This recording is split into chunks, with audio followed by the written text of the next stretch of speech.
या बातमीचे प्रायोजक आहेत रिदान ज्वेलर्स। आमच्याकडे 24 कॅरेट, 22 कॅरेट, 20 कॅरेट आणि 18 कॅरेटचे सोन्याचे हॉलमार्कचे दागिने मिळतील।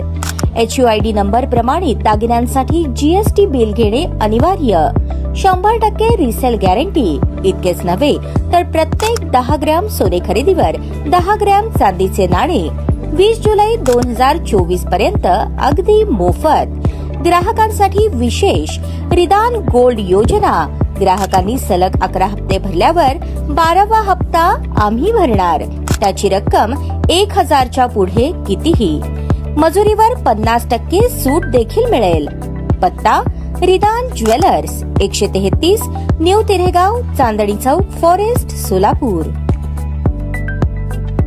सोलापूर शहरात लाखाच्या घरात असणारे मोची समाज बांधव हे आर्थिक, सामाजिक आणि शैक्षणिक दृष्ट्या मागासलेले होते। मात्र या समाजातील ज्येष्ठ मंडळींनी काळाची पावले ओळखून वेगवेगळ्या क्षेत्रात योगदान देण्याकरता शिक्षण हाच एकमेव पर्याय आहे म्हणून समाजातील प्रत्येक कुटुंब साक्षर झाले पाहिजे, त्यांच्या राहणीमानाचा दर्जा उंचावला पाहिजे। याकरता समाजाचे आराध्य दैवत कुलदैवत महर्षी जांबुमुनी यांच्या नावाने श्री जांबुमुनी प्रशालेच्या नावाने ज्ञानाची ज्योत प्रज्वलित केली। त्यामुळे समाजात शिक्षणाचा आणि प्रचार होऊन अनेक विद्यार्थी विविध क्षेत्रात उच्च पदस्थ झाले। परंतु शाळेच्या गुणवत्तेत वाढ आणि विस्ताराकरता अतिरिक्त जागेची आवश्यकता होती। त्या जागेसाठी प्रशालेच्या वतीने सातत्याने शासनाकडे पाठपुरावा करण्यात आला। नरसय्या आडम मास्टर यांच्या नेतृत्वाखाली शिक्षण संस्थेचे विश्वस्त हनुमंतू जंगम, संजय हेमगड्डी, माशप्पा विटे, यल्लप्पा बुगले, दिनेश मेत्रे, नरसिंग मेत्रे, प्राध्यापक अब्राहम कुमार आदींच्या शिष्टमंडळामार्फत तत्कालीन मुख्यमंत्री स्वर्गीय विलासराव देशमुख यांना निवेदन देऊन प्रदीर्घ चर्चा करण्यात आली। त्यानंतर विलासराव देशमुख यांनी सदरच्या जागेवरचे आरक्षण उठवून प्रशालेस जागा देण्याचे आदेश पारित केले। त्यानुसार प्रशालेने पुढील कार्यवाहीसाठी महानगरपालिका प्रशासनाकडे पत्रव्यवहार पाठपुरावा केला असता पालिका प्रशासनाने सदर जागेचे आरक्षण रहित असून ती जागा चालू बाजारभावाप्रमाणे खरेदी करण्याचे निर्देश असल्याचे सांगितले। तेव्हापासून आज मितीस सदर जागेचा प्रश्न प्रलंबित राहिला होता। आगामी विधानसभेत मोची समाज बांधव मोठ्या मताधिक्याने आडम मास्टर यांना निवडून दिल्यास सदर जागा नाममात्र दरात श्री जांबुमुनी प्रशालेस मिळवून देण्याची ग्वाही जाहीर सभेत दिली। लालबावटा बांधकाम कामगार युनियन C2 संलग्न सोलापूरच्या वतीने शुक्रवार 4 ऑक्टोबर रोजी जांबुमुनी चौक लष्कर येथे C2 चे राज्य महासचिव कॉम्रेड MH शेख यांच्या अध्यक्षतेखाली महाराष्ट्र इमारत व इतर बांधकाम कामगार मंडळाच्या वतीने 140 बांधकाम कामगारांना दिल्या जाणाऱ्या गृहोपयोगी वस्तू संचाचे वितरण करण्यात आले। यावेळी बोलताना आडम मास्टर म्हणाले, बापूजी नगर, लष्कर, मोदी, फॉरेस्ट, इरण्णा वस्ती या भागात बहुसंख्य मोची समाज बांधव बांधकाम क्षेत्रात मोठ्या प्रमाणात काम करत आहेत। त्यांना केवळ बांधकाम कामगार कल्याणकारी मंडळाकडून गृहोपयोगी वस्तूंचे संच देण्यात येत आहेत। मात्र धोकादायक आणि जीवघेणा उद्योगात काम करणाऱ्या या कामगारांना सामाजिक सुरक्षेची आणि त्यांच्या पाल्यांना उच्च शिक्षणाच्या संधी उपलब्ध करून दिल्या पाहिजेत। यावेळी MH शेख, रंगप्पा मरेड्डी आदींनी मार्गदर्शन केले। यावेळी व्यासपीठावर शंकर मेत्रे, रंगप्पा मरेड्डी, अमित मंचले, मारेप्पा फंदिलेलू, पांडुरंग मेत्रे, सिद्धराम बुगले, तानाजी जाधव, राजू नाईक, सौरप्पा गायकवाड, ज्योतिबा शिंदे यांची उपस्थिती होती। कार्यक्रमाचे प्रास्ताविक प्राध्यापक अब्राहम कुमार यांनी केले। सूत्रसंचालन व आभार कॉम्रेड ऍडव्होकेट अनिल वासम यांनी केले। कार्यक्रम यशस्वी करण्यासाठी चिदानंद चन्नापागुल, इसाक कुमार, पुष्पा गुरुप नवरू, अजय भंडारी, सिमोन पोगुल, सनी शेट्टी, मोहन जंगम, बालाजी गुंडे, बालाजी देवकर आदींनी परिश्रम घेतले।